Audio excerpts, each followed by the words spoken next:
대만에서 25년 만에 강진이 일어나면서 세계 최대 반도체 기업 TSMC가 어제 한때 멈춰섰습니다.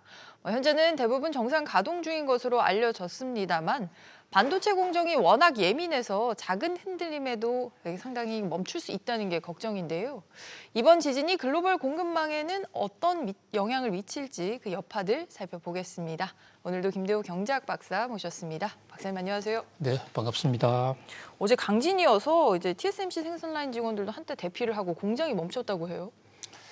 예, 반도체라는 게 정말 1나노, 2나노, 우리 말이 쉬워서 1나노지 이 나노라는 게 우리 머리에 있는 머리카락의 10억 분의 1이 1나노입니다. 이런 미세 공정이란 말이죠. 그래서 0.000001만 흔들려도 반도체 제품이 제대로 생산이 안 될 수가 있는 것입니다.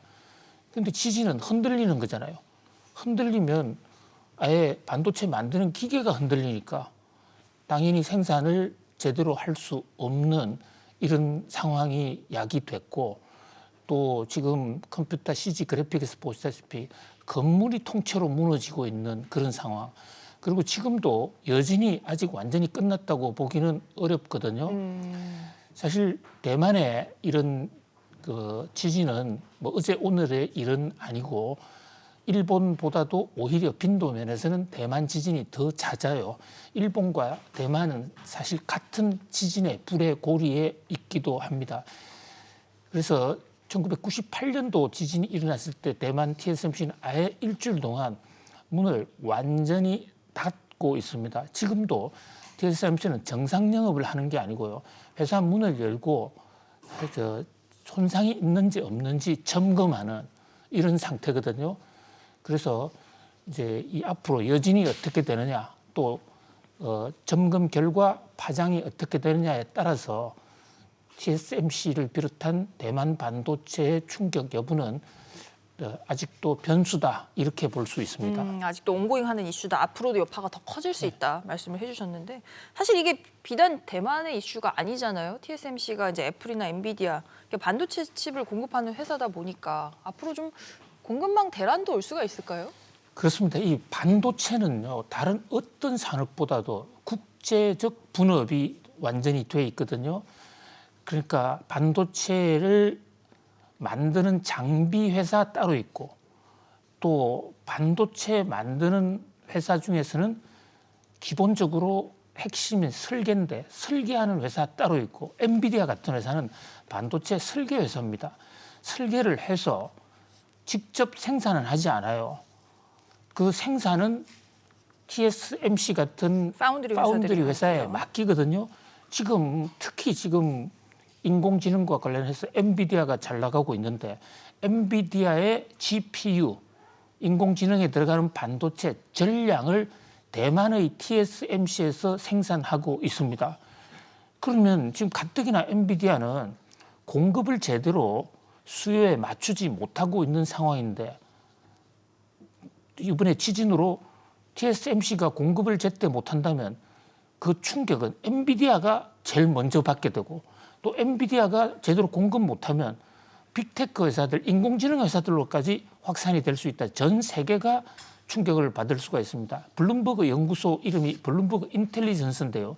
여기서 최근에 지진이 일어나기 전에 엔비디아의 AI 반도체 열풍이 벽에 부딪힐 수 있다고 이미 경고를 한 적이 있습니다.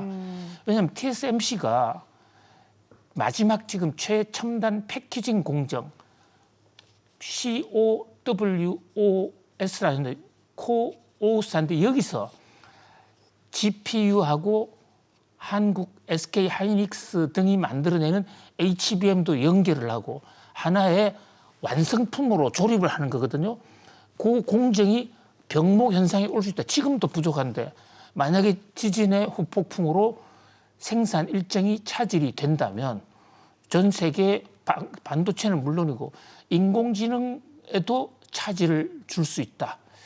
특히 한국 반도체 회사들은요, 어저께 삼성전자하고 SK 하이닉스 주가가 더 많이 빠졌잖아요. 훨씬, 사실 TSMC는 주가가 마지막 장에서는 올랐습니다. TSMC는 소폭이나마 올랐는데 SK 하이닉스, 삼성전자는 크게 떨어졌거든요. 왜냐? TSMC에서 후공정을 통해서 GPU를 생산한 것을 HBM과 연결해서 조립을 해야 되는데 그 공정이 마비되면 SK 하이닉스나 삼성전자에 생산한 HBM을 쓸 데가 없는 거예요. 지금 삼성 엔비디아의 GPU에 들어가는 게 아니라면 HBM은 팔로도 없는 것이거든요. 박사님, 근데 이게 참 영향이 복합적인 것 같아요. TSMC가 뭐 삼성전자랑은 파운드리 면에서는 경쟁사잖아요. 그러면 TSMC 사태가 장기화되면 그 물량이 삼성전자로 오면 그건 또 호재잖아요. 예, 그래서 몇 년 전만 하더라도요, TSMC의 지진이 일어나면 삼성전자 주가가 올랐습니다. 그런데 이번에는 반대 현상이 일어났다. 무슨 차이냐? 지금 이제 우리가 삼성전자가 TSMC의 경쟁사라고 하지만 이 시스템 반도체 부분에서 그 격차는 점점 벌어지고 있고 TSMC와의. 그렇습니다. TSMC는 지금 시장 점유율 60% 이상 올라가는데 삼성전자 파운드리는 계속 떨어지고 있거든요. 거기다가 인공지능 반도체라든지 특정 제품은 아예 대체 생산을 하고 있지도 않아요. 그러니까 TSMC가 잘 못 된다고 해서 그 공장의 생산을 당장 삼성전자가 가져올 때문에 별로 없는 상황이기 때문에 자동차에 들어가는 칩만 해도 그렇습니다. TSMC가 자동차에 들어가는 칩을 많이 만들어내는데 우리가 지난번 코로나 사태 때 봤습니다만 우리나라 반도체 회사들은 그 칩을 생산을 안 해요. 능력이 없어서 안 하는 게 아니고요. 우리나라 반도체 회사들은 파운드리가 아니라 이 종합 한국의 반도체 회사들은 대부분 IDM 형식을 취하고 있거든요. IDM이라는 게 Integrated Device Manufacturing이라고 그래서 모든 걸 다 한다는 겁니다. 메모리도 하고 시스템도 하고 후공정도 다 하는데 초기에는 모든 거 다 하는 회사의 경쟁력이 있었더랬습니다. 그런데 이제 반도체가 굉장히 다양해지고 고급화되면서 차에 들어가는 반도체 다르고 의료기기 들어가는 반도체가 다 다르단 말이죠. 그 다 다른 것을 그래서 설계하는 곳과 생산하는 곳이 나눠져 있었거든요. 팹리스와 파운드리로. 예. 그런데 이제 삼성전자는 메모리에 치중을 하다 보니까 이런 분야에서 TSMC와는 좀 길이 상당히 많이 달라졌다 이렇게 볼 수 있겠습니다. 사실 요즘에 대만 또 여행도 많이 가시지만 반도체, IT, 인공지능 얘기 나오면서 대만계 거물급 인물들 상당히 많이 들어보셨을 것 같아요. 드는 궁금증이 대만은 왜 이렇게 반도체 산업이 발전을 했을까? 이 부분을 좀 알려주세요, 박사님. 예, 국가적으로 1980년대에 대만의 반도체 프로젝트가 있었습니다. 당시 장칭고 정부에 역점을 둔 이 반도체 프로젝트, 그것은 미국에 나가 있는 대만의 반도체 천재들을 전부 엄청난 혜택을 줘서 대만으로 불러 들어와서 정부가 개입하지 않고 마음대로 경영해보라. 이래서 만든 게 TSMC인데요. 자, 지금 대만 반도체의 경쟁력을 흔히 학계에서는 4가지로 꼽는데 첫 번째가 특화된 기술. 삼성전자는 세계 표준이 되어 있는 메모리를 제일 잘 만듭니다. 그런데 대만 반도체는 그 메모리 안 만들어요. 각 분야의 새로운 분야에 필요한 그것을 조금씩 다양하게 만드는 그 방식을 택하고 있는 것이죠. 그리고 대만 반도체의 두 번째 강점은 패블리스, 설계 회사들을 엄청나게 많이 확보하고 있다는 것인데요. 이 파운드리는 설계 회사가 주문을 해야 생산할 수 있거든요. 우리나라는 세계 메이저에 들어가는 패블리스 회사가 하나도 없어요. LX에서 하는 뭐 하나가 있는데 글로벌 무대에서는 뭐 별로고요. 우리나라에도 패블리스가 없는 것은 아니지만 메이저가 없다는 겁니다. 근데 대만에는 200곳 이상의 메이저 회사들이 있다 보니까 거기서 발주가 들어오니까 대만의 반도체 회사들이 살 수 있다. 자, 패블리스 회사들을 보면요. 브로드컴이 지금 물량이 제일 많은데요. 이게 싱가포르, 사실 이것도 중국계예요. 브로드컴은 싱가포르와 미국에 동시 본사를 두고 있는데 1등, 그다음에 퀄컴이 2등인데 이 퀄컴의 패블리스는 스마트폰용에 집중하고 있습니다. 엔비디아, 이게 지금 인공지능 쪽이죠. 이 대만계 사람이 하고 있는 회사란 말이에요. 그다음에 AMD, 역시 리사수 대만계 사람입니다. 자, 그다음에 이 미디아텍, 대만에서 제일 큰 반도체 패블리스 회사가 미디아텍입니다. 미디아텍 하나가 한국에 있는 모든 패블리스 회사들의 매출을 다 합친 것보다 더 많아요. 한 곳이요. 예. 그다음에 6등도 마블이라는 대만계 회사. 그다음에 7등 자이링스인데 미국 회사인데 오나 미국 대만 사람. 그다음에 리얼텍 대만 회사. 그러니까 전체 지금 이 반도체 패블리스가 전 세계에서 차지하는 점유율이 약 50%가 정도 됩니다. 이렇게 미국과 거의 비슷한 수준인 것이죠. 인구 비례로 보면 엄청나게 많은 회사가 있기 때문에 반도체를 설계해서 발주하는 데가 많기 때문에 그만큼 그 반도체 나머지 회사들이 제조회사 파운드리가 잘 되는 것이죠. 자, 그다음에 세 번째 경쟁력은 대만계 글로벌 반도체 인재망이 전 세계 어느 회사를 가더라도 대만계 반도체 인맥들이 요소요소에 다 박혀 있습니다.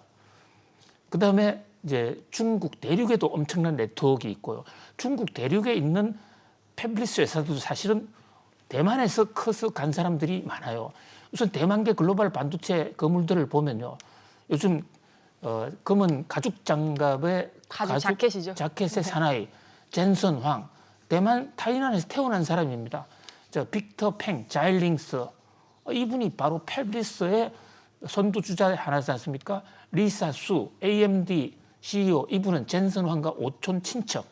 모리스 챙 이분이 미국 반도체의 사실상 큰 어른 중에 한 사람인데 당시 대만이 데리고 간 인재 중에 미국에서 자란 인재 중에서 대만으로 스카우트해 가서 TSMC를 만들었죠. 그다음에 TSMC 그 요즘 인공지능과 관련해서 엔비디아가 뜨고 있는데 그 인공지능에 같이 끼어 들어가면서 그곳을 서버 구축을 해주면서 요즘 주가가 크게 오르고 있는 이 그러니까 SMCI도 오너가 대만계입니다. 그다음 유튜버 세계를 지금 돌풍을 일고 유튜버 구글에서 지금 하고 있는데 원래 스티브 첸이라는 대만인이 만든 것을 구글이 산 거예요. 네. 그다음에 야후 뭐 야후 파이낸스가 있지만 이것도 대만계 제리양이 만들었고 그뿐만이 아닙니다. 엄청나게 많은 사람이 있습니다. 자, 지금 대만의 반도체 과학 벨트가 나오는데요. 사실 대만 전역이 반도체 벨트다라고 해도 과언이 아닙니다. 대만은 왼쪽이 평지고 오른쪽이 까오산이라 해서 굉장히 높은 아리산이라는 산이 있습니다.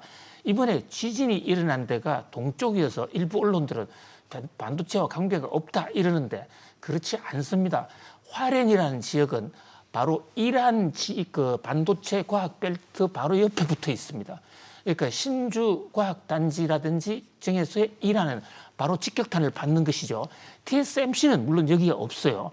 그렇지만 대만에 TSMC만 있는 것이 아닙니다. 여러 반도체 지역인데 TSMC는 지금 이제 그 본격적으로는 신주에 그러니까 타이베이 부근에 공장이 4곳이 있고요. 또 까오슝 쪽에 까오슝 뭐 대만의 부산 같은 곳이라고 할게요. 최남단 도시. 뭐 여기에 저 2나노, 3나노 공장을 갖고 있고 지금 신베이라는 곳에 제일 북쪽에 저게 이번 지진하고 좀 가까운데요. 신베이에 새 공장을 지금 짓고 있어요. 그런 상황인데 그 대만의 이 반도체 회사 지금 대만에 어떤 반도체 회사가 있느냐 이렇게 학생들한테 질문을 하면 답이 딱 하나만 나와요. TSMC 말고 아는 곳이 거의 없지 않나요? 그렇습니다. 근데 TSMC는 사실은 B2B 회사도 B2C 회사도 아니고 그러니까 반도체 업계에만 알려진 회사인데 자 제가 한번 뽑아봤습니다. 대만의 반도체 회사 한 10,000개 정도를 잡을 수가 있는데요. 그중에서 세계적 영향력을 가진 곳 우선 반도체 생태계 쪽으로 보면 제일 중요한 게 펠비스거든요. 설계하는 곳. 미디어텍, 리얼텍, 노바텍, 하이맥스 이런 곳에서 설계를 합니다. 설계를 해서 생산해달라고 맡기는데 세계 최대의 파운드리 TSMC 그다음에 UMC 굉장히 큰 회사입니다. 누보톤, VIS, 윈, 파워칩 이런 회사들이 있고요. 그다음에 또 하나 중요한 회사가 바로 OSAT라는 회사예요. 이게 후공정 회사인데요. 화면은 지금 없지만 OSAT 세 번째에 있는 네네, 세 번째 OSAT. 있군요.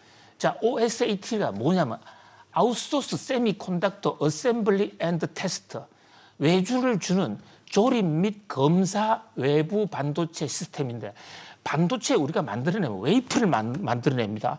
그럼 웨이프를 가지고 이제 마치 냉장고 엔진이 있으면 냉장고 껍데기를 만들어서 조립을 하듯이 그것을 마지막 조립을 해주는 저 공정이 굉장히 중요해요. 저게 ASE라는 회사, 세계 최대의 후공정 회사 ASE, Advanced Semiconductor Engineering. 저게 대만에서 가장 인기 있는 회사 중에 하나입니다. 그다음에 뭐 월턴, 린센, 그밖에 이제 이렇게 반도체를 설계하고 만들면 조립을 할 때 옆에 같이 전자제품을 만들어주는 회사, EMS 회사가 따로 있고요. 그래서 종합적으로 보면 지금 파운드리는 2023년을 기준으로 해서 전 세계 점유율 대만이 67%, 그 조그만 섬나라가 반도체 시스템 반도체 생산의 67%를 완전 장악하고 있습니다. 거의 독점이죠. 그다음에 후공정이라는 게 조립하고 테스트하는 것인데 이 패키징과 테스트가 없으면 반도체는 팔 수가 없습니다. 그것의 50% 점유. 그다음에 이제 패블리스도 이제 분야 정하기 나름인데 특히 이제 신제품을 기준으로 할 때 첨단 신기술 제품의 패블리스 20.8% 설계를 대만에서 하고 있는데 이게 세계 2위입니다. 한마디로 미국 못지않게 특히 이 파운드리 부분을 압도하고 있기 때문에 세계 제1의 반도체 메카는 단연 대만이다 이렇게 볼 수 있습니다. 사실 저도 대만이라는 나라 잘 몰라서 뭐 주 먹거리, 그러니까 관광산업인 줄 알았는데 뭐 아까 만 개라고 하셨나요? 반도체 기업. 만 개 넘어갑니다. 반도체 기업에 다니는 이제 가족들까지 하면 엄청 많겠네요. 그러니까 대만이 오늘날까지 적은 섬나라로서 세계 최대의 패권국의 하나인 중국과 맞싸워서 경쟁력을 유지할 수 있는 나라가 반도체 경쟁력. 지금 서방, 특히 미국 입장에서는 대만을 중국에 뺏길 수가 없어요. 만약에 대만이 스스로 중국으로 들어가서 그 반도체 파운드리 시스템이나 펠비스 설계 시스템을 전부 중국으로 넘어간다. 그러면 미중 반도체 전쟁에서 미국은 완전히 패퇴합니다. 그러면서 미국의 반도체 동맹의 핵심 고리가 바로 대만이고 그런 만큼 미국 입장에서는 대만을 버릴 수 없는 어떤 아주 애지중지하는 동맹국이다 이렇게 볼 수 있겠죠. 정리하자면 반도체가 대만을 먹여 살림과 동시에 안보적으로도 살린다 이렇게 정리할 수가 있겠네요. 알겠습니다. 박사님 뭐 준비하신 얘기가 더 많으실 것 같지만 이거는 뭐 한 두세 시간 걸릴 것 같은 문제여서요. 저희가 이제 준비한 두 번째 아이템도 전해드리도록 하겠습니다. 이재용 삼성전자 회장의 동생인 이서현 삼성복지재단 이사장이 경영 일선에 복귀를 했습니다. 이로써 고 이건희 선대 회장의 세 남매가 이제 모두 경영 일선에 나서게 됐는데요. 어떤 업적이 있는 인물이고 앞으로는 어떤 일을 맡게 될지 이어서 살펴보겠습니다. 사실 이서현 사장이 지난 2018년에 물러났으니까 5년 만에 복귀를 한 건데 어떻게 복귀를 하게 된 걸까요? 네, 그때는 5년 전에는 패션 담당 사장님이었습니다. 그랬죠. 근데 삼성물산이라는 회사가요. 이 삼성그룹의 사실 지주회사, 홀딩 컴퍼니, 삼성물산을 장악하는 자가 삼성그룹을 장악하게 되어 있습니다. 현재 삼성물산의 최대 주주는 뭐 이재용 회장이긴 하지만 건설, 상사, 리조트, 패션 이래서 각 부분별 사장이 따로 있어요. 이서현 사장께서는 과거에 패션 담당 사장이었는데 이번에는 이 네 부분을 총망라하는 그런 전략 담당 그런 이제 사장이 된 겁니다. 이 얘기는 어떻게 보면 삼성물산의 회장이 되신 거예요. 그러니까 종래에 패션 하나 한 것과는 차원이 다르다. 사실 삼성물산에서 패션은 포션도 가장 작기도 했었잖아요. 근데 이제 전체를 아우르게 됐네요. 그렇습니다. 전체를 아우른다. 그래서 이번에 이서현 사장을 단순히 패션 사장으로 하던 5년 전과 비교한다면 큰 오판이 될 거고 그만큼 행보가 굉장히 비중이 커졌다. 여기에는 위기와 기회가 동시에 있겠습니다만은 이서현 회장이 그동안에 패션만 했고 또 전공도 디자인 스쿨 나오고 해서 과연 삼성물산 같은 이런 종합 건설, 상사, 리조트 패션을 다 할 수 있을지 좀 걱정스럽게 보는 측면도 있어요. 이런 것을 주주하고 상의도 하지 않고 주총 끝나고 기습 인사를 하는 삼성그룹의 인사에 대해서 일부 주주들은 좀 볼멘 소리를 하고 있습니다. 반대로 이제 경영을 잘한다면 이서현 사장이 삼성그룹의 하나의 어떤 핵심 축으로서 우뚝 설 수 있는 어떻게 보면 성부수를 던졌다 이래 볼 수 있는데 5년 전에 완전히 그만두고 사실상 오너 중에 한 사람이면서도 경영에서 빠져 있지 않습니까? 그때 사회공헌 분야를 맡는다고 가셨었죠.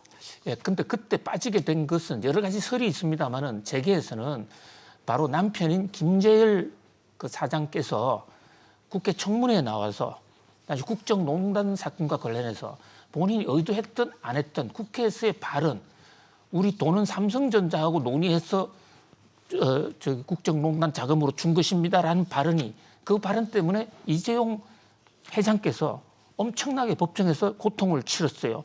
그때 물러났거든요. 그래서 시점이 공교롭네요. 예, 그래서 뭐 그 증거는 없습니다만은 재계에서는 회장님한테 밑보여가지고 부부가 다 쫓겨났다, 이런 설도 나오고 있는데, 지금 여전히 남편은 연구소로 지금 밀려나 있습니다. 남편 김재열 씨는요. 그런데 이세현 회장이 이렇게 돌아옴으로써 이제 그 형제 남매 간의 갈등도 해소되는 것이 아닌가. 문제는 이세현 사장이 큰 분야를 맡은 만큼 제대로 된 업적을 보여주느냐. 삼성물산을 둘러싸고는 지금 주주들이 엄청나게 공격을 많이 하고 있거든요. 그런 면에서 어깨가 굉장히 무거워졌다, 이렇게 볼 수 있습니다. 실제로 지난달에 주주총회에서 이제 사모펀드 관련해서 행동주의 펀드들과 대란이 있기도 했는데 이거는 또 그냥 마무리가 된 것 같아요. 예, 일단 투표로서, 왜냐하면 삼성물산의 오나 일가의 지분 비중이 워낙 높기 때문에 투표로서는 이겼지만은 지금 삼성물산은 밸류업과 관련해서 가장 주가가 낮은 회사, 그다음에 또 삼성물산이 뭐 여러 가지 그 다양한 업무를 하다 보니까 그게 시너지가 제대로 나는 것이냐, 이런 것에 대한 감시 감독도 많은 상태거든요. 그런 면에서 이세현 이 사장의 그 역할이 상당히 중요하고요. 또 이세현 사장의 이번 경영권 복귀는 아마도 이것이 삼성그룹의 전체 재계 개편, 지금 삼성그룹 아직 지주회사 체제가 안 돼 있습니다. 그런 면에서 세 남매의 역할 분담과도 연결이 되어 있는 것이 아니라 매우 중대한 의미가 있는 인사포석으로 받아들여집니다. 4대 사업부를 가진 삼성물산 자체의 이슈뿐만 아니라 이거 한 가지고 그룹 전체에서 이번 이제 인사가 갖는 배경까지 함께 살펴보시면 좋을 것 같습니다. 알겠습니다. 박사님, 오늘도 잘 들었습니다. 감사합니다. 고맙습니다.